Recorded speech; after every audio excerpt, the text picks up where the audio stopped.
Hello friends, आज पनि म एउटा अनबक्सिङ भिडियो लिएको छु।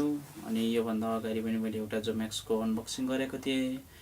त्योभन्दा अघि पनि एउटा भिडियो बनाएको थिएँ, त्यसको इन्ट्रो भन्न खोजेँ। अब त्यस्तै मैले त्यो गएको भिडियो पनि भनेको छु। यदि दुईटा भिडियो मेरो हेर्नु भएको छैन भने त्यो भिडियो पनि हेर्न सक्नुहुन्छ। र आज चाहिँ मैले त्यही चेन्सको जो अनबक्सिङ त्यो जोम्याक्सकै हो, तर अर्को मोडलको चेन्स, जस्तो त्योभन्दा अलिकति हायर रेन्जको मोडलको चेन्सको अनबक्सिङको भिडियो लिएर आएको छु। र चाहिँ त्यसको मोडल नम्बर रहेको छ कि ZMC 7501 भनेपछि यो अगाडि नै छ मेरो। ZMC 7501 भनेपछि 73.5 cc को हो। यो चाहिँ यसमा चाहिँ 28 इन्चीको बारा दिएको छ र यो चाहिँ त्योभन्दा हायर रेन्जको हो, अलिकति पावरफुल पनि छ। त्यो हाम्रो 54 cc लेख्यो भने 58 छ टेक्निकल चाहिँ, भित्र पिस्टन चाहिँ 58 cc को राखेको छ, बाहिर 53.4 लेख्यो भने। र यसमा चाहिँ हाम्रो 75 लेखेको छ, तर 75 होइन 73.5 cc लेखेको छ। अनि 3.2 किलोवाट 4.3 HP एट 8500 RPM मा चाहिँ त्यति पावर जेनेरेट गर्छ यसले चाहिँ। र हेर्न सक्नुहुन्छ जस्तो हाम्रो यता मेरो अगाडि चाहिँ यो जोम्याक्सको त्योमा चाहिँ गएको मोडलमा चाहिँ हाम्रो 24 इन्चको बारा दिएको थियो भने योमा चाहिँ 28 इन्चको बारा दिएको छ। अब योभन्दा कमको लगाउँदा झन् राम्रो भइहाल्यो, मिसिनलाई धेरै बाधा पर्ने भएन। तर यतिको चाहिँ अभाइलेबल छ। त्योभन्दा हल्का लगाउँदाखेरि पनि त्यस्तो त केही फरक पर्दैन, तर पनि इन्जिनलाई बाधा पर्छ, त्यो नगर्दा हुन्छ।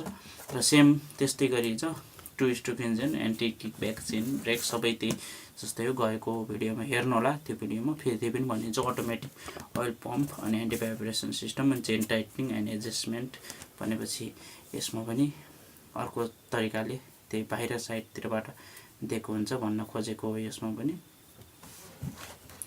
र योमा चाहिँ हाम्रो जोम्याक्सको बारा 28 इन्चीको बारा, यो चाहिँ हाम्रो प्लास्टिक कभर साइडको।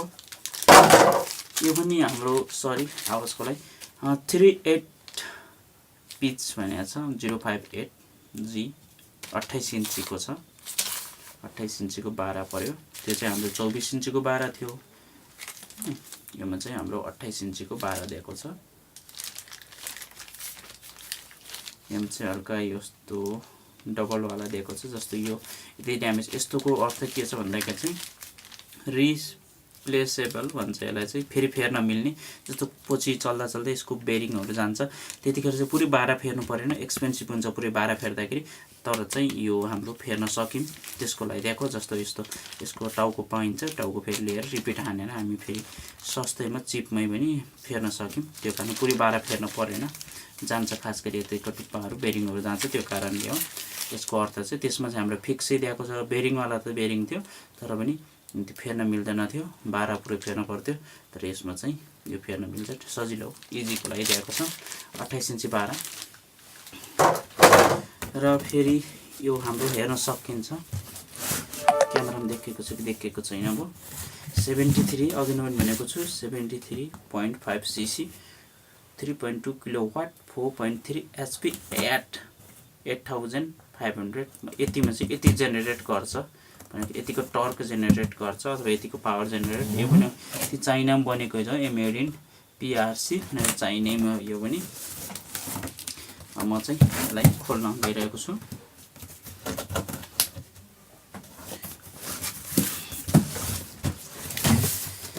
यो चाहिँ त्योभन्दा हल्का एक्सपेन्सिभ पनि छ अनि पावर पनि बढी नै छ यसको। तपाईँले यसको धेरै भिन्न पाउनुहुन्छ, हेर्दाखेरि चाहिँ भिन्न पाइहाल्नुहुन्छ। अहिले तपाईँले देख्नुभयो भने चाहिँ आफै थाहा पाइहाल्नुहुन्छ कतिको भिन्न छ, के भिन्न छ भनेर देख्न सक्नुहुन्छ। अब लाइट वर्कको लागि चाहिँ त्यही मिसिनै ठिक छ। हल्का वर्कको लागि 24 इन्चीको बारा छ त्यसमा पनि। तर यसमा 28 अलिकति हेभी काम गर्नुपर्छ भने चाहिँ हजुरलाई यो मिसिन रेकमेन्ड छ, एकदम लङ समयसम्म युज गर्नको लागि।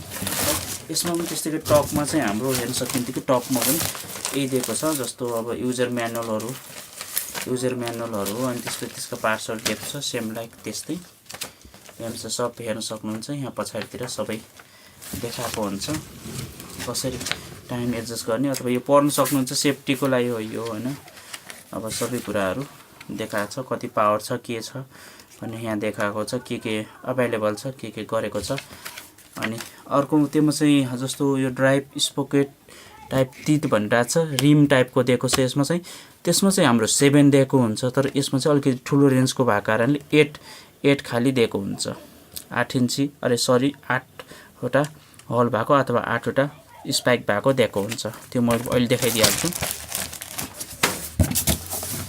यसलाई पनि त्यस्तै गरी अनबक्सिङ गर्ने छ माथिबाट कार्टुन दिएको छ अनि त्यसपछि फ्युल क्यानिस्टर त त्यही उ जस्तै दिएको छ सेम त्यस्तै हो फ्युल क्यानिस्टर पनि त्यस्तै हो अनि त्यसपछि यो हाम्रो ब्याग पनि त्यस्तै दिएको छ त्यस्तै सबै त्यस्तै दिएको छ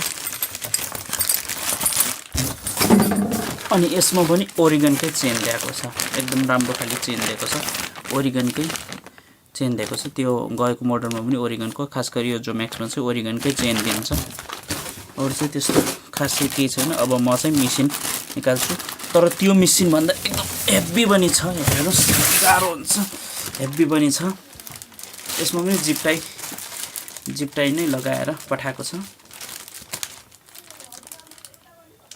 सबै जिप टाइ लगाएर पठाएको छ यो जिप टाइ पछि युज हुन्छ भनेर गर्न खोजेको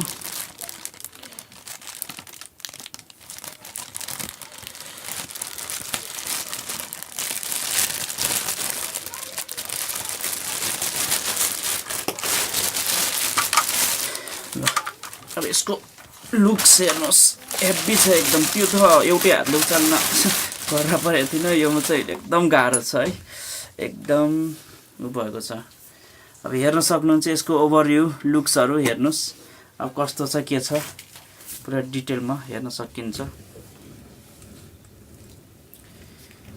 अब यो चाहिँ हाम्रो 73cc को छ तेल चाहिँ अब त्यही नै लाग्छ मैले जति भनेको थिए है पहिला सुरुमा चाहिँ हाम्रो 25:1 र अर्को चाहिँ हाम्रो जस्तो 10 देखि 20 घण्टासम्म चाहिँ हामी 25:1 हाल्छौं त्यसपछि चाहिँ हामी 40:1 हाल्छौं त्यो मैले भनेको थिए है म यसलाई देखाउन चाहन्छु यताको कभर पनि खोल्छु म कभर चाहिँ त्यसमा चाहिँ छुट्टै दिएको थियो र यसमा पनि चेन टाइटनिङ हेर्न सक्नुहुन्छ यतै दिएको छ हैन चेन टाइटनिङ स्क्रु यतै दिएको छ हजुरले कसनी खोल्ने यतै र गर्न सकिन्छ हेर्नुस् सरी अनि त्यसपछि हाम्रो बोल्टहरु कभरहरु साइडमा त्यसको चाहिँ ब्रेकर यसमा चाहिँ अलिकति हेभी हो यो प्रोफेसनल हो हैन त्यो भन्दा अलिकति हेभी हो र त्यसमा चाहिँ यही साइडको कभरमै ब्रेक लागेको थियो हैन साइडको कभरमै ब्रेक लागेको थियो तर यसमा चाहिँ हाम्रो के छ भन्दाखेरि बाहिरतिर चाहिँ कभर मात्र भयो अनि त्यसपछि हेर्नुस् त्यसको स्पाकेट जस्तो ब्रेक लागेको छ यो बोल्ट यो चाहिँ हाम्रो ड्रम बाहिर त्यसको इनरतिर लागेको थियो त्यो कम्पेयर गर्न सक्नुहुन्छ कि इनरतिर लागेको छ यसको चाहिँ बाहिरतिर 8 वटा लागेको छ जस्तो 38 अनि त्यसपछि 8 लेखेको छ अनि ओइल लुब्रिकेसनको लागि यस्तो दिएको छ हेर्न सकिन्छ यो एकदम 38 देख्न सक्नुहुन्छ यहाँनेर 8 वटा स्पाइक भनेको पाल 8 वटा हुन्छ त्यसमा 7 वटा हुन्थ्यो पनि यसमा 8 वटा छ किनभने यो ठुलो मेसिन हो त्यो भन्दा हल्का ठुलो क्लोज ड्रम पनि ठुलो नै छ अनि त्यसपछि यतातिर चाहिँ हाम्रो तेल फाल्ने किसिमको हो यो अनि यतातिर यसको स्पाइक हेर्नुस् न स्पाइक पनि ठुलै छ एकदम यो हेभी छ हैन अब मैले किलोको हिसाबले चाहिँ अब कति छ त्यो चाहिँ हामीले युजर म्यानुअलमै हेर्नु पर्छ एकछिन म युजर म्यानुअलमै म हेर्ने छु युजर म्यानुअलमा चाहिँ कति देखाएको छ भन्दाखेरि खास देखाएको छ कि देखाएको छैन किलो कति छ भनेर चाहिँ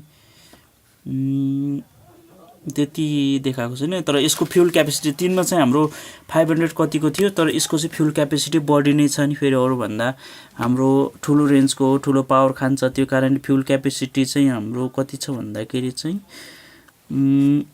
ओइलको चाहिँ हाम्रो 0.4 ओइल ट्याङ्क लेखेको छ अनि त्यसपछि अर्कोमा चाहिँ 1 लिटर भन्दा बढी नै छ यो 1 लिटर भन्दा बढी नै छ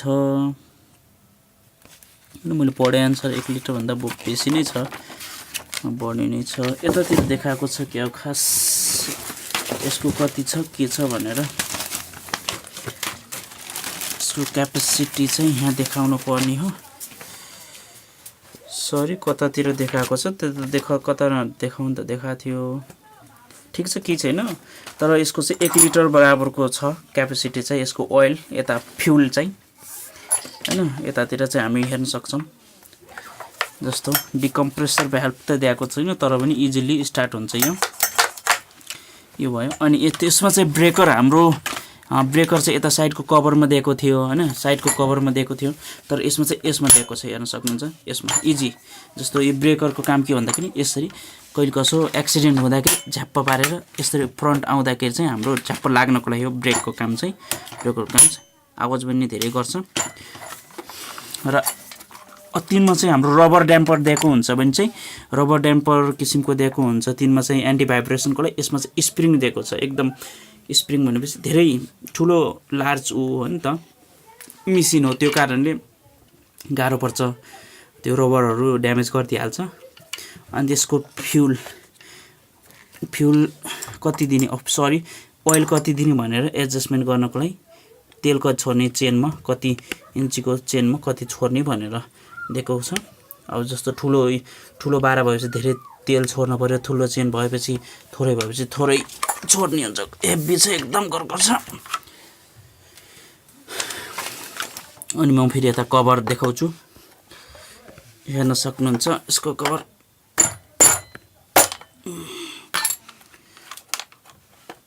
जस्तो हामी कभर हेर्न सक्छौं कभर यसको फिल्टर पनि त्यस्तै दिएको छ दिन त फिल्टर त्यस्तै दिएको छ कागज दिएको छ हेर्नुस् कार्बुरेटर भिन्न छ एकदम फरक छ यसमा पनि वापरकै कार्बुरेटर लगाउँछ राम्रै खालको कार्बुरेटर लगाउँछ अनि अरुमा चाहिँ केबल सिस्टम भन्न खोजे अब अरुमा चाहिँ त्यो एउटा लिंक दिएको हुन्छ तर यसमा चाहिँ हेर्नुस् तार सिस्टमको केबल सिस्टमको दिएको छ डबल भाल्भ सिस्टम अनि त्यसपछि चोक पनि हेर्न सक्नुहुन्छ यो पनि अटो चोक वाला छ अटो चोक छ झ्याप्प यस्तो पार्नुभयो भने अटो चोक सिस्टमको छ यो सबै कुरा एकदम फरक नै छ अरु भन्दा फरक छ कार्बुरेटर बटरफ्लाई कार्बुरेटर हो दुईतिरै हुन्छ इयरको लागि हो यो अनि यसमा पनि हाम्रो त्यो बोस्कै दिएको हुन्छ कलर पार्ट चिन्न सक्नुहुन्छ बोस्को मैले ओपन गर्दैन तर हेर्न सक्नुहुन्छ बोस्कै छ यो बोस्कै छ हैन स्पार्क प्लग पनि हाम्रो बोस्को दिएको छ यतातिर चाहिँ हाम्रो डिटेल कति छ के छ भनेर दिएको छ हेर्न सक्नुहुन्छ यसको किलो यहाँ दिएको रहेछ हेर्नुस् त 7.1 किलो भनेपछि 7 किलोको छ यसको हेड मात्रै 7 किलोको छ अरु भन्दा एकदम हेभी नै छ यो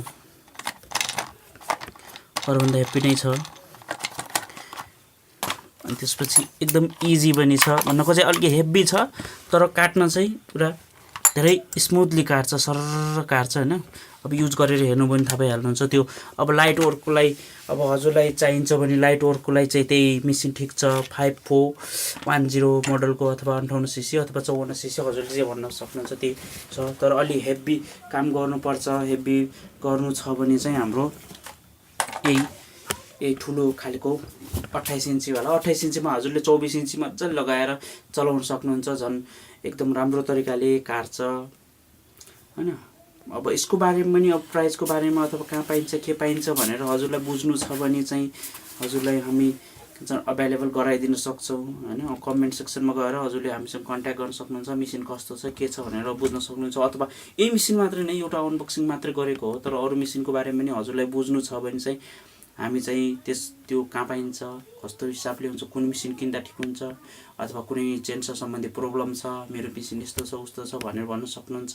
त्यसको बारेमा हामी चाहिँ जति सके इन्फर्मेसन जति जानेको छ त्यति नै ज्ञान सेयर गर्नेछौँ हैन। ज्ञान त जति सेयर गरे त्यति नै बढ्छ। त्यो कारणले मैले हजुरसँग अब आफूले पर्चेज गरेको मेसिन यो ठिक छ यो ठिक छैन, मैले अब जुन मेसिन राम्रो छ त्यो मेसिनको मात्रै अनबक्सिङ गर्छु। खास गरी मैले पहिल्यै सुरुमा हेरेर बुझेर मात्रै त्यो कुरा मेसिन पर्चेज गर्छु हैन। हजुरलाई यो मेसिनको बारेमा केही बुझ्नु छ केही गर्नु छ भने चाहिँ गर्न सक्नुहुन्छ। तर खास चाहिँ यसको चाहिँ तेल चाहिँ त्यत्रो ध्यान दिनुपर्छ कि 40:1 छ, तर 10 देखि 20 घण्टासम्म चाहिँ 25:1 गर्नुपर्छ कन्टिन्यू। हामीले तेल चाहिँ त्यति युज गर्न सक्दैनौँ, पावर लस भइहाल्छ। तर 81 चाहिँ 40:1 गर्दाखेरि हल्का पिस्टनलाई मार पर्न सक्छ। त्यो कारणले हामीले गर्न खोजेको।